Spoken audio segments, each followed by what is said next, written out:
La Sociedad Española de Radiodifusión presenta... Ser... ¡Viva la radio! Podcast. Siempre. Las 7 de hoy por hoy. Ser Podcast. Hola, muy buenos días. La semana comienza muy fría, lo van a notar desde primera hora. El primer temporal del año deja ya una bajada importante de las temperaturas que se nota sobre todo en el norte del país. Las nevadas más intensas se esperan hoy en picos de Europa y en las provincias de León y Palencia, que lindan con la cordillera cantábrica. De hecho, Castilla y León y Asturias amanecen hoy todavía en alerta roja por nieve. José Luis Astre, hola. Hola, buenos días. El 112 en Cataluña registró solo ayer cerca de 1.300 llamadas por el viento. En el País Vasco se notificaron al menos 500 incidencias. 7 personas tuvieron que ser rescatadas anoche en el Pirineo aragonés y un surfista en la costa cántabra. Hoy los servicios de emergencia de La Rioja y de Pamplona se preparan para una posible crecida de los ríos. Los efectos de este temporal van a ser todavía intensos, al menos durante el lunes, y el frío viene para quedarse toda la semana.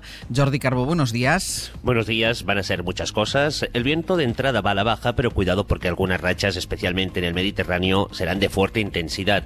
La lluvia entre Guipúzcoa y el norte de Navarra es donde todavía puede acumular cantidades de más de 50 litros por metro cuadrado, donde los ríos, como comentabais, ya van crecidos, de manera que mucha atención. Y la lluvia afectará a todo el Cantábrico, convirtiéndose rápidamente en nieve en prácticamente todas las cotas de la cordillera cantábrica y en los Pirineos, especialmente en los valles que miran hacia el norte. En el resto de montañas de la península, alguna débil nevada. Chubascos también, sobre todo durante la mañana, entre Granada y Almería, en cualquier momento del día en Baleares. Y las temperaturas, como decíais, bajas, a pesar de que en la mayor parte del país continuará haciendo sol.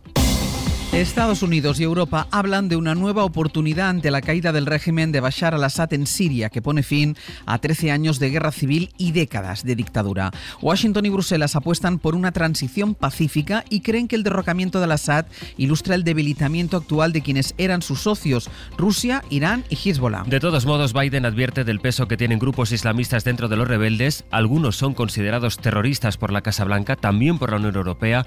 Y en estas últimas horas, Washington ha decidido bombardear 75 objetivos del Estado Islámico dentro de Siria para impedir así que esta organización terrorista se refuerce aprovechando el vacío de poder. Corresponsal en Washington, Sara Canals, buenos días. El presidente Biden ha hablado del colapso del apoyo de Rusia, Irán y Hezbollah, asegurando que la caída de al-Assad supone una oportunidad para construir un futuro mejor, pero también un momento de riesgo y de incertidumbre. Y es por eso que ha anunciado que en las próximas horas iniciará conversaciones con las fuerzas que han tomado el país.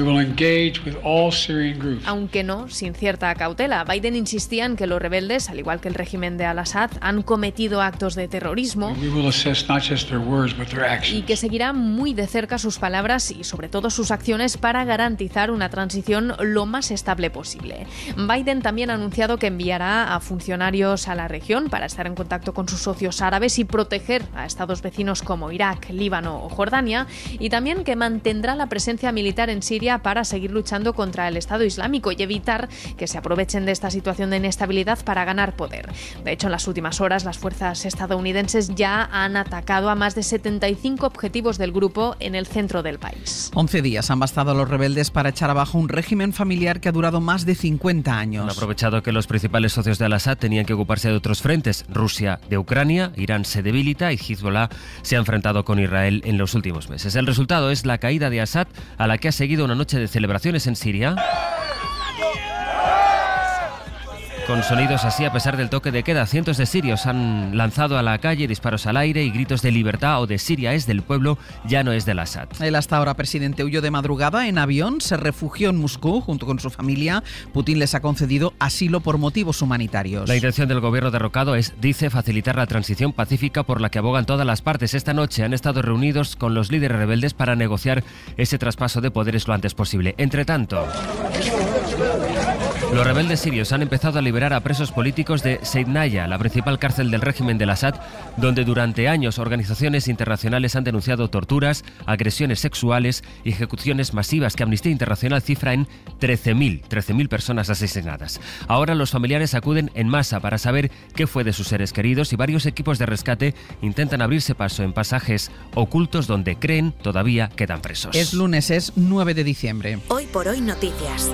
Ser Podcast. En lo político, aquí en España comenzamos la semana con una nueva encuesta de 40dB para la serie El País, que mide el clima político un mes después de la catástrofe de la Dana en Valencia. La primera conclusión del barómetro es que la gestión de la tragedia ha dejado muy tocada la confianza ciudadana en las instituciones, también en los líderes. Según el 90% de los encuestados, el presidente valenciano Carlos Mazón fue el más ineficaz en la Dana. Isabel Fernández Pedrote, buenos días. Hola Ángeles, buenos días. La tristeza es el sentimiento que más evocan los españoles por las consecuencias de la riada. Le siguen la preocupación y el enfado, especialmente en la ciudadanía valenciana. Al menos la mitad de los encuestados dice que ha perdido la confianza en las instituciones y en el caso de los valencianos ese porcentaje sube al 60%. Los que más han perdido la confianza son los votantes del Partido Popular. La otra gran conclusión es que Vox crece a costa de esta desazón. Crece en intención de voto en Valencia y también en toda España. 8 de cada 10 encuestados piensan que se han difundido bulos relacionados con las inundaciones, pero son los votantes de ultraderecha los que menos lo han percibido así. La encuesta revela también que casi 8 de cada 10 españoles y valencianos consideran que el cambio climático ha tenido mucho o bastante influencia en la intensidad de la Dana. El barómetro de 40dB para la serie El País tiene su habitual capítulo sobre intención de voto, en el cual el Partido Socialista, a pesar de los múltiples frentes judiciales, consigue resistir al filo del 30% y es Vox el partido que más crece a costa del descontento, casi un 3% solo en un mes. Guillermo Lerma, buenos días. Buenos días. Ni el PSOE sufre desgaste ni el PP rentabiliza la agenda judicial con la que pretende acorralar al gobierno de coalición. Según el sondeo del mes de diciembre, por la parte alta del tablero político no se mueve prácticamente nada. Si hoy se celebrasen elecciones, las volvería a ganar el PP con un resultado muy similar al del 23J, un 33,3% de los votos. Los de Feijóo no solo no crecen, sino que pierden 1,3 puntos respecto al sondeo anterior. Los socialistas, por su parte, se mantienen en el 30% de los sufragios. Ni el caso Ábalos ni la ofensiva de la derecha contra la mujer del presidente parecen hacer mella en las expectativas electorales del partido de Pedro Sánchez. Quien sí que saca provecho del clima y del momento político es la ultraderecha de Vox, que en solo un mes suma más de 2,5 puntos y se vuelve a situar por encima del 13%. El barómetro de este mes detecta también las consecuencias que ha tenido para sumar las denuncias de acoso sexual contra Íñigo Errejón. Los de Yolanda Díaz se quedan en el 5% de los sufragios. Habrían perdido en el último año un 60% de los apoyos que lograron en la última cita electoral. La agenda de la semana va a estar marcada por un nuevo cara a cara entre Sánchez y Feijóo el miércoles en el Congreso y por lo que pasa en Cataluña. Es la semana del Congreso de Esquerra. Los republicanos van a zanjar su proceso interno para escoger a un nuevo líder cuya ausencia ha paralizado hasta ahora sus negociaciones con el gobierno central. Además, hoy Puigdemont reúne a su ejecutiva en Bruselas para hacer balance de los acuerdos con el Partido Socialista. Va a medir el grado de presión que ejerce a estas alturas de la legislatura y con los presupuestos a la vuelta de la esquina. El expresidente quiere trasladar al PSOE que si quiere mantener su apoyo tienen que empezar a materializar los acuerdos alcanzados hace más de un año. La provincia de Valencia sigue dando tímidos pasos para la vuelta a la normalidad después de un trabajo a contrarreloj para poner los colegios y sus accesos a punto. Muchos empiezan a reabrir sus puertas. Hoy, por ejemplo, es el turno del centro Ausiàs March en Picassent. Además, esta tarde en la catedral se va a celebrar un funeral por las víctimas mortales de la Dana. Llega 5 semanas después de la riada, en memoria de los 222 fallecidos y cuando todavía buscan a 4 desaparecidos. Radio Valencia, Natalens, buen día. Buen día. Está prevista la asistencia de los Reyes de España, de algún miembro del Gobierno, la delegada del Gobierno, también los presidentes autonómicos de Madrid, Cataluña, Murcia, Baleares, también del presidente de la Generalitat y Alberto Núñez Feijóo. La misa se celebra a las 7 de la tarde en la Catedral de Valencia, oficiada por el arzobispo Enrique Benavent. La archidiócesis ha puesto a disposición de los familiares de las víctimas mortales autobuses que saldrán desde Alaquàs, Aldaya, Torrent, Picaña y Paiporta, por citar algunas localidades. Hoy por hoy noticias.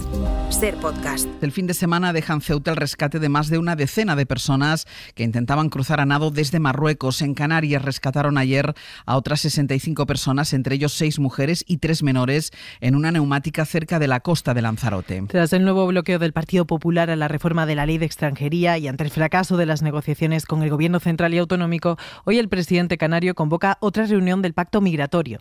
Están llamadas las ONGs involucradas, el Ministerio de Migración instituciones y todos los grupos parlamentarios. Redacción en Canarias, Santiago Moreno, buenos días. ¿Qué tal? Buenos días. Fernando Clavijo busca en esa reunión de esta tarde un frente común en Canarias con alcaldes, cabildos, grupos parlamentarios y entidades sociales para dar salida a la situación de los menores migrantes tras el fracaso de esas negociaciones para la reforma de la ley de extranjería, y también llevar un posicionamiento único de cara a esa reunión de la conferencia de presidentes convocadas para el próximo viernes, donde se abordará la crisis migratoria. Mientras tanto, sigue la llegada de personas en precarias embarcaciones. El pasado sábado alcanzaban las costas del Hierro 183 migrantes en 3 cayucos y el día de ayer 65 personas a la isla de Lanzarote en una neumática. Y la ciudad de Roma afronta la recta final del año con una parte importante de sus monumentos en obras. En el caso de la Fontana di Trevi, para no perder el ritmo de los beneficios turísticos, el ayuntamiento ha decidido poner una piscina delante de la fuente para que los visitantes sigan tirando monedas. Nos lo cuenta desde Roma Marina García. Sí, la Fontana di Trevi está siendo sometida durante estas semanas a varios trabajos de mantenimiento, y esta es la solución que ha encontrado el Ayuntamiento de Roma para no robarle el sueño y la ilusión de poder lanzar la famosa moneda y pedir un deseo a los miles y miles de turistas que pasan por aquí cada día. El agua está normalmente donde está puesto el andamio, y ahora han hecho puesto de manera temporal para que la gente siga haciendo su ritual. Pero la logística no es muy sencilla. Diversos andamios cubren la superficie de la fontana, no hay agua y no está permitido el acceso a sus escaleras. Que no se puede hacer ni la foto, que sale todo el andamio. Para ello han perimetrado todo el contorno y dentro han colocado esta famosa piscina de Trevi, donde la gente puede lanzar su moneda. O intentarlo, porque con las vallas que protegen al monumento no está siendo nada fácil. Ni una, ¿no? Una sí, la otra en el borde. Y aunque muchas de las monedas terminan en los famosos adoquines romanos, los llamados San Pietrinis, eso del jacuzzi me parece ridículo. Esta piscina de Trevi puede llegar a recaudar en solo un fin de semana hasta 5.000 euros.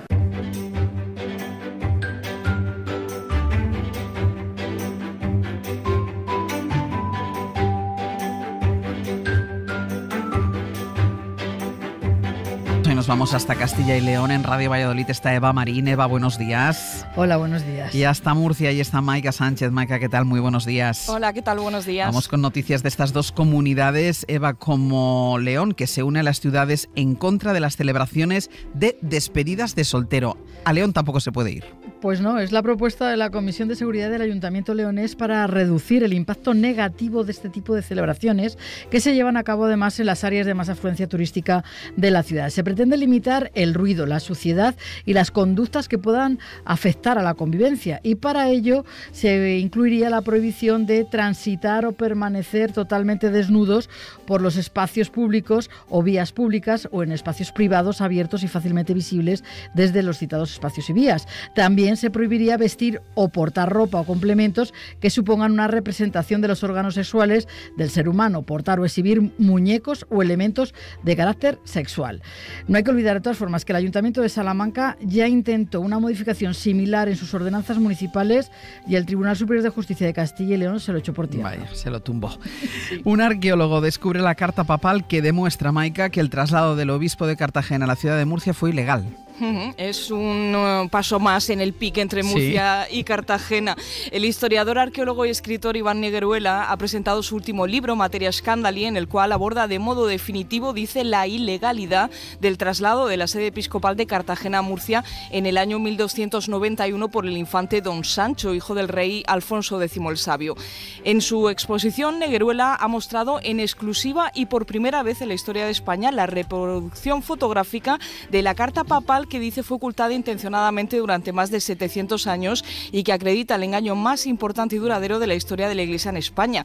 Al final del libro, Materia Scandali, se incluye la reproducción escaneada de esta carta papal a mano y en latín y su traducción al español.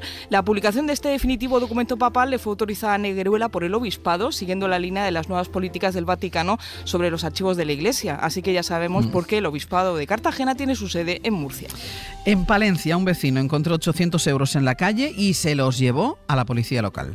Sí, la entrega del dinero se produjo en el Departamento de Objetos Perdidos de la Inspección de Policía Local y tras las oportunas comprobaciones, en menos de una semana se hizo entrega de estos 800 euros, cantidad que se correspondía con la extraviada por la víctima.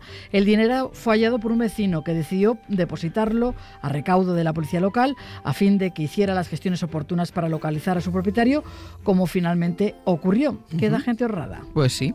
Y un ladrón, mira, por el otro lado, un ladrón en Cieza que se dejó el móvil dentro del coche que entró a robar y claro, entiendo que lo pillaron, ¿no? Ajá, así fue. Los investigadores de la Guardia Civil en la inspección técnico-ocular del vehículo en el que había robado material de obra encontraron debajo de un asiento un teléfono móvil que no pertenecía al propietario. Así que la principal línea de investigación, lógicamente, fue pensar que era del autor del robo. Los guardias civiles dieron con la identidad del propietario del teléfono móvil, que resultó ser un conocido delincuente de la localidad con múltiples antecedentes policiales contra el patrimonio.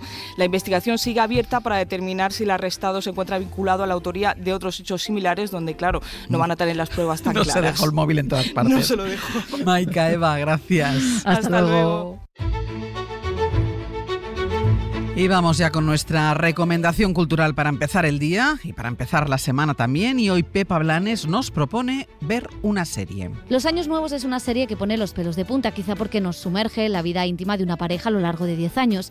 Cada capítulo se corresponde a una noche vieja de Ana y Óscar, que se conocieron cuando cumplieron 30 años y han vivido sufriendo idas y venidas, altibajos laborales, sentimentales, heridas, hijos, fallecimientos, la vida. Bueno, pues pagan de puta madre. ¿Qué va? Una vez hice el cálculo y me sale a menos de 10 euros la hora, incluidas las guardias. Sí.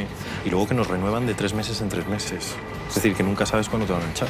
Rodrigo Sorogoyen es el creador, junto a Sara Cano y Paula Fabra, de un retrato de una parte de una generación que ha vivido la meritocracia, la desilusión de la crisis, el 15M y que ha salido adelante a pesar de todo, creyendo en el amor. Es verdad que la década de los 30 y los 40 tiene unos componentes, o suele tener unos componentes muy potentes, donde creo que a todos, o a casi todos, o normalmente es donde te ocurren cosas que en la vida te van cambiando de manera importante. Rodada con precisión, con una banda sonora indie que emociona y con 2 soberbias interpretaciones de Iria del Río y Francesco Carril, Los Años Nuevos es más que una historia de amor y de pareja, es una experiencia que nos lleva por todas las emociones posibles. Para no perderte ningún episodio, síguenos en la aplicación o la web de la SER, Podium Podcast o tu plataforma de audio favorita.